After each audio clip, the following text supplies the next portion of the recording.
on va lancer l'Epic Game Launcher, qui tout simplement permet d'aller ici, pour, dans un premier temps, venir ici sur Bad UV et le supprimer.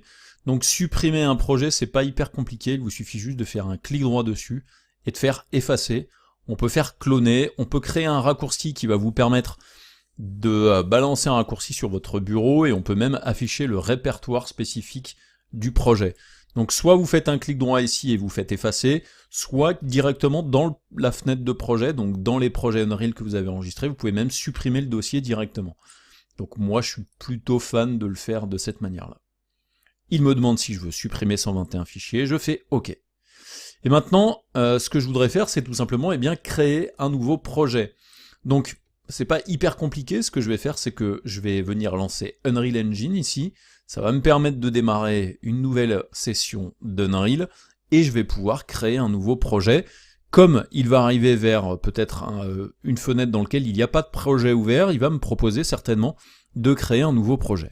Donc là j'arrive dans la fenêtre de projet, j'ai un projet qui est tout simplement la scène de la cuisine que j'ai préparée pour le tuto, et j'ai ici nouveau projet. Donc ce que je veux, c'est partir comme tout à l'heure sur un projet vide, avec un format console et ordinateur, qualité maximum, pas de starter content, mais je vais quand même mettre un starter content, qui va nous permettre d'avoir des matériaux, divers assets, etc., etc. Je choisis le dossier de projet, qui est donc bien mon dossier Unreal Project dans mes fichiers de travail, et tout simplement, je vais l'appeler, celui-ci, Kitchen, pour faire la version anglaise, et je vais cliquer sur Créer projet. Donc lorsque vous avez choisi d'avoir un starter content, vous arrivez dans cette scène-là, qui est tout simplement une scène qui vous permet d'avoir tout de suite tout ce qui va concerner les lumières par défaut, les éléments qui sont spécifiques par exemple à la gestion du son, c'est notamment le cas de cet élément-là par exemple. Je vais juste faire un petit centrage voilà, sur cet élément-là. On a ici divers assets, c'est-à-dire des éléments qui sont des maillages plus des matériaux, etc. Donc je peux centrer avec F, voilà, ça c'est un autre asset aussi, j'ai ces chaises qui sont présentes ici, j'ai ici deux surfaces avec des matériaux différents, là bien entendu j'ai d'autres matériaux, j'ai ici des sphères que l'on appelle des sphères de réflexion, c'est ce qui va vous permettre de faire comprendre aux objets qu'il y a besoin de refléter des réflexions environnantes. On a ici cet élément-là, c'est un skylight qui permet tout simplement de faire l'éclairage extérieur. Ça, comme je l'ai dit, c'est ce qui permet de jouer un son. Ça, c'est ce qui permet d'avoir du brouillard atmosphérique. Et ça, c'est notre soleil.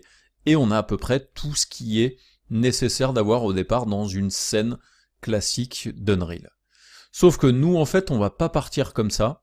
On va venir dans File. On va faire Nouveau Level, donc nouveau niveau. Et on va partir d'un niveau vide dans lequel il n'y a vraiment rien du tout, ni lumière, ni éléments importés, etc., etc. Tout simplement parce que ce que je veux, c'est que vous compreniez quelles sont les diverses choses à mettre en œuvre pour créer une scène complète et ne pas se contenter en fait de récupérer juste les trucs qui sont présents dans une scène sans savoir à quoi ça va servir exactement. Donc, voilà, on a créé notre projet, on a créé notre premier niveau, et ce que l'on peut faire, ce niveau, c'est l'enregistrer. Donc je vais faire un clic sur le menu File, je vais faire Save Current As, et je vais l'appeler tout simplement Kitchen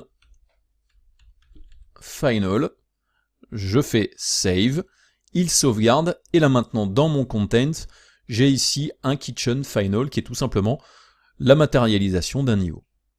Maintenant qu'on a créé le projet, maintenant qu'on a créé notre premier niveau, on va pouvoir faire quand même un petit tour de l'interface d'Unreal.